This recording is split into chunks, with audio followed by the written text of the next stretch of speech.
enjoy the movie.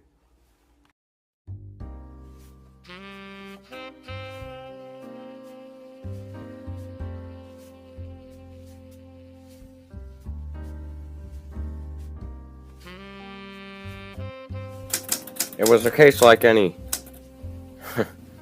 Well, you know how it goes. It started as you would expect, with a dame. The kind you can see in your head with nothing more than the familiar word and the whiff of cigarette smoke.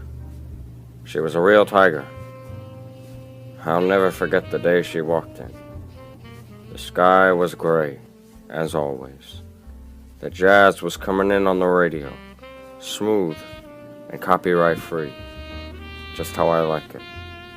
A bird was tapping right outside my window. I knew it was her before she walked in, because I saw her through my window. It was then that I knew either I would crack this case, or it would crack me. I told you to call me anytime.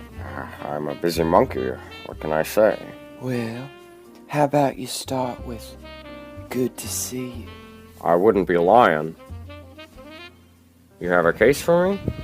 Or is this a social call? I think you already know the answer to that one. I'm told I can be pretty intuitive when I put my mind to it. Then tell me, why am I here? Well, I of course noticed that you have one more key than usual, and it looks like a hotel key. And if that key is on the same ring as all your other ones, I would make a guess and say that means you've been staying there for some time. But you still have your regular house key. So either you've moved on and you're holding on to that one for nostalgic purposes, which we both know isn't your style, or something has made you afraid to go back to your own home. You always know how to chill me to the bone. I don't think there's any secret I could keep from you. So tell me, what about the houses are making you so scared? If you remember, and I know you do, I've never been the superstitious type. Ghost stories were never to my fancy. But, Lord, something happened that has me liable to start believing in them. I bet it had you aghast. No, but I saw one. I was filled with horror and shock. But then, explain to me this, sweetheart. Why did you come to me instead of a priest? If you need to ask me that, you're less intuitive than they say you are. You didn't ask me if I'd take the case or not. I don't need to. Banana brains. Banana brains. It stung me so sweet to hear that one again. I decided to go to my favorite spot in town. It was a seedy joint, but that's where you get the best information. The owner was a real snake, but an old friend of mine. I never told him too much about myself, and he preferred the details of others' lives to his own. In this way, we trusted each other. Hello, Jack. I'll have the usual. Aren't you going to ask me how my day was? Of course, how rude of me. How was your day, Jack? Oh, you know, same old, same old. This fellow wants that. That fellow wants to know this. They've been keeping you busy? Oh, just the normal amount. But that doesn't mean I don't have time for my friends.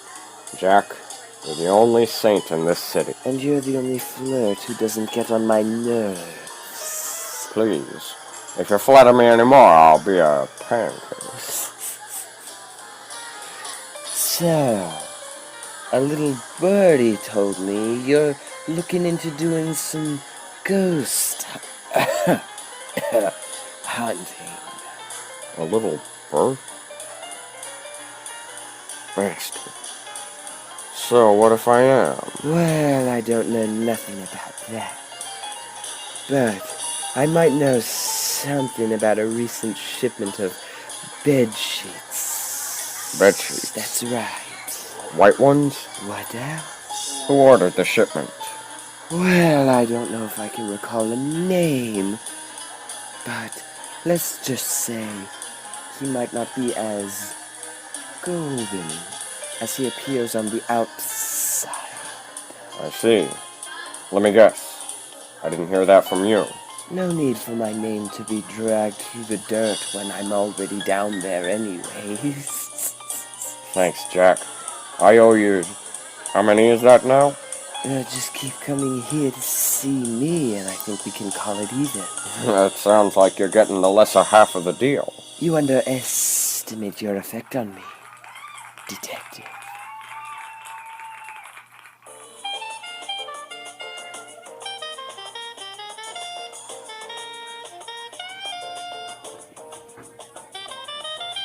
Out of all the places I frequented in this crummy town, the one I frequented the least frequently was the old church on 34th Street, but it wasn't where miracles happened. Good afternoon, Father Fido. Ah, detective. You've been expecting me?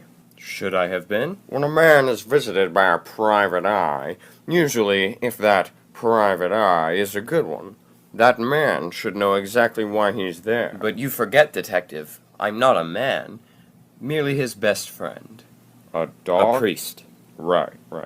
Well, frankly, detective, I think that places us in the same boat. How's that?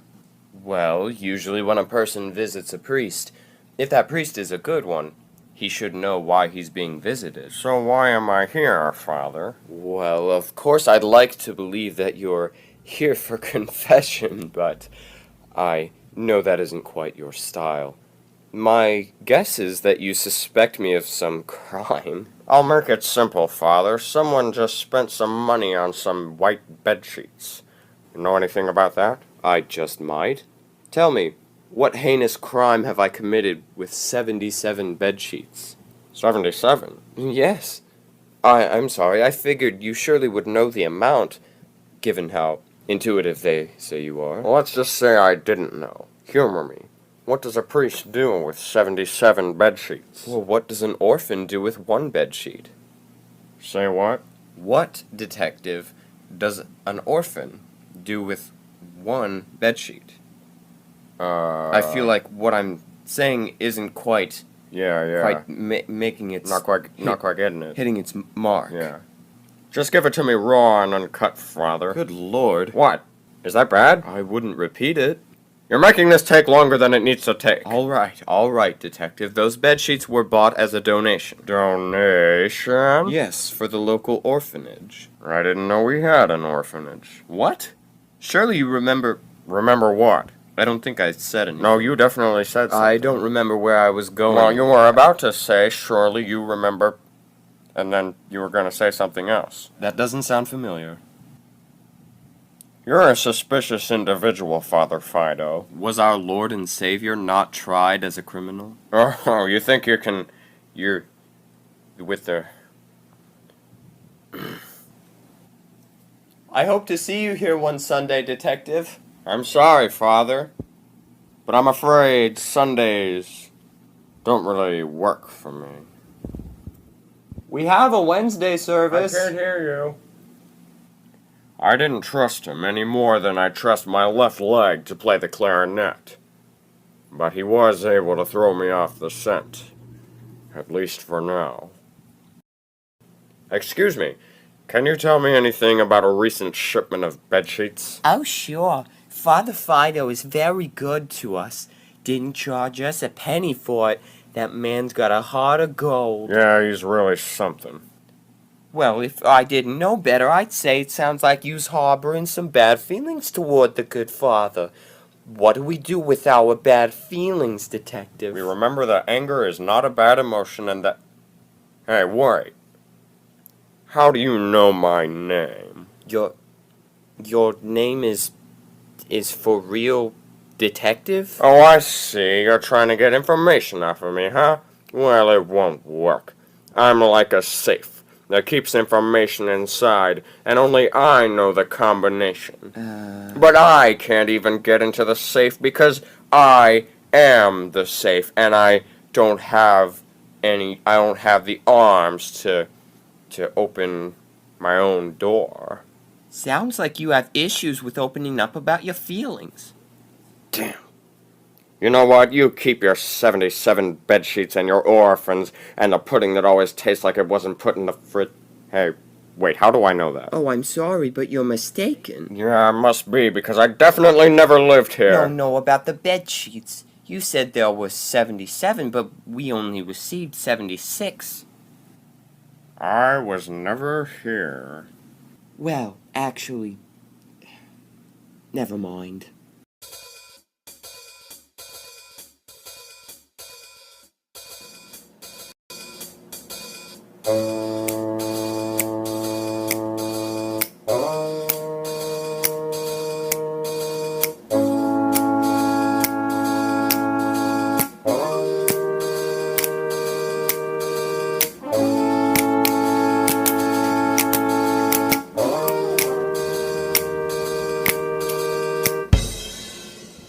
Well, if that's how you feel, I guess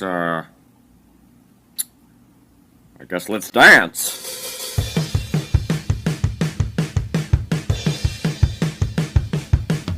Fight song! Behind you! Fight song! Fight song! Fight song! He's got a gun! Fight song!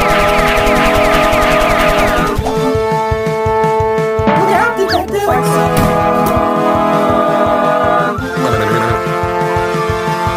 Fight song! Oh shit, he's got gunshots!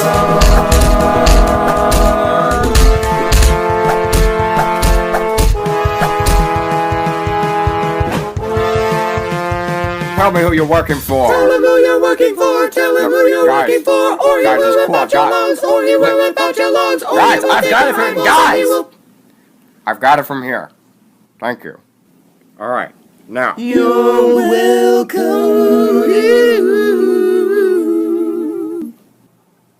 Now, who sent you? Oh, cyanide tooth. Oldest trick in the book. Now, the odds of swallowing someone else's cyanide tooth, that's rare. Fortunately, I've been building up an immunity to cyanide by eating apple seeds, and I think we're really been... Oh, bananas.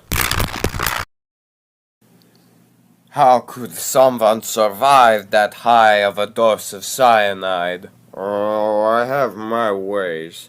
But tell me, how am I supposed to feel sitting in a confessional booth when I know the real sinner is on the other side? Darn. How do you know it was me? I thought the accent might get you. Well, Father, as they say, I am very intuitive, and you were literally my only suspect. Well, Detective, here's something you failed to intuit. I knew that you'd figure out that it was me, so I had you followed to the orphanage to finish you off. They were both equipped with cyanide teeth, so they couldn't reveal me if you were able to fight them off. That's where your mistake lies, Father.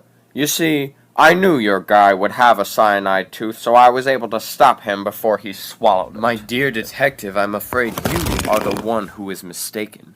You see, I knew that you'd know about the cyanide tooth, so I made sure of the fact that my men would get you to swallow it yourself. I'm impressed, Father. But the only problem with that is that I knew that you'd know that I knew about the cyanide pill, so I disguised myself as a dentist and gave your guys regular teeth instead of cyanide teeth. Which is why I was able to survive it, and because of that, your men led me right to you. You didn't do that. Yes, I did. I'm afraid he's right, Father. You. And just like that, all the cards are on the table. Let me guess, Father. You started to feel some unholy feelings towards this here dame, so you decided to scare her out of town. You covered it up pretty well with the orphan story, but your honesty with the number of bedsheets you ordered ended up being your downfall. And I knew that you'd figure it out, Detective, which is why I set you up to it in the first place.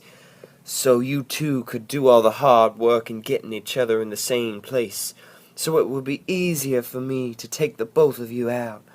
When they find the bodies, they'll just suspect that you both killed each other. You're devious, sweetheart, but also naive. See, I knew that you'd know that I'd know what happened, and I knew that something bigger was at play, so I brought a tape recorder, and I've been recording this entire conversation. I'm afraid this doesn't work out for either of you. Because I knew that our detective would know that the dame knew that he would know what was going on, and I brought my own little tape recorder. But I haven't turned it on yet, and when I do, I will simply play the victim and let you further incriminate yourself. My name is Father Fido, and a detective and a dame are holding me hostage, and anything they say is a lie. Oh, but darling, you should have known that I'd know that the detective would know that I knew that he knew, and in turn I knew that you'd try something like that. So I stole your batteries. Oh, and I knew that you'd know that he didn't know that I knew that you'd know that I knew, which is why I stole the batteries from you and used them in my own tape recorder, and I majorly saved money on batteries. Hey, where are my batteries?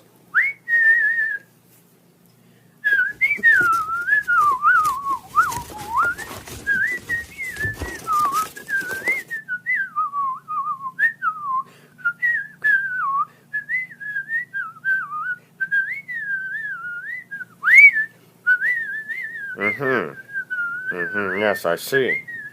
Uh-huh. Does anyone understand what he's saying?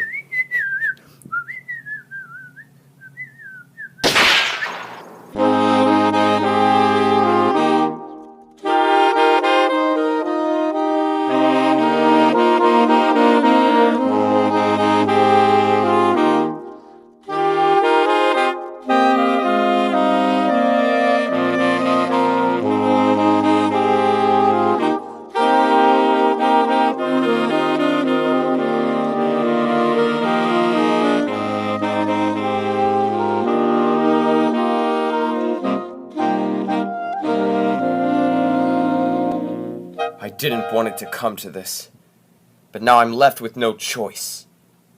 When they find you, they'll just assume you both took each other out, because forensic science is a total joke right now. Madam, I'm sorry things couldn't have gone a different way. Detective, I'm sorry you never made it to church. Any last words?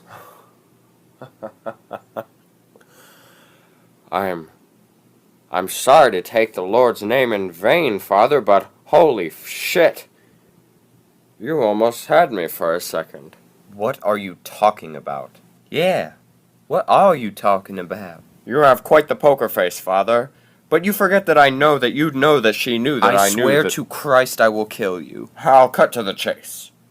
There aren't any bullets in that gun. I literally just shot someone. Yes, but that was your last bullet. I recognized that gun the second you pulled it out. The blessed firearm of St. Peter, taken out of the vault of the church. It was said to be in a perpetual state of Russian roulette. No one ever knew where the last bullet was.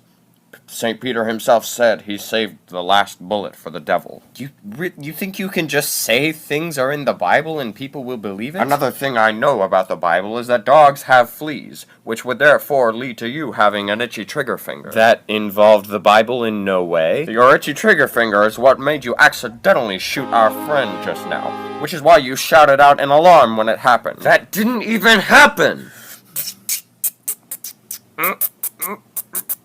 What? Why? What can I say? I'm very taken by a man under oath. That is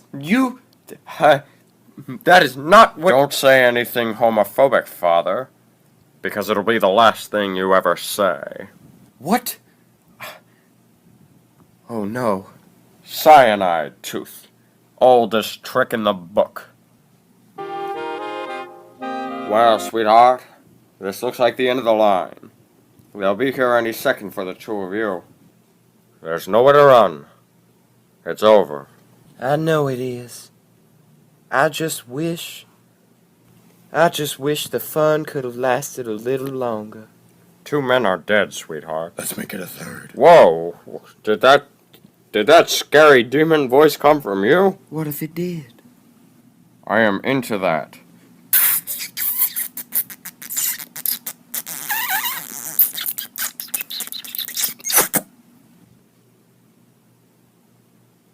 Oh, son of a... Yeah? No, see, I thought it was gonna... Oh, son of a... No, it's not doing it. I thought it was gonna do that thing where, you know, where the person is about to swear and then the credits cut him off before he can finish his sentence.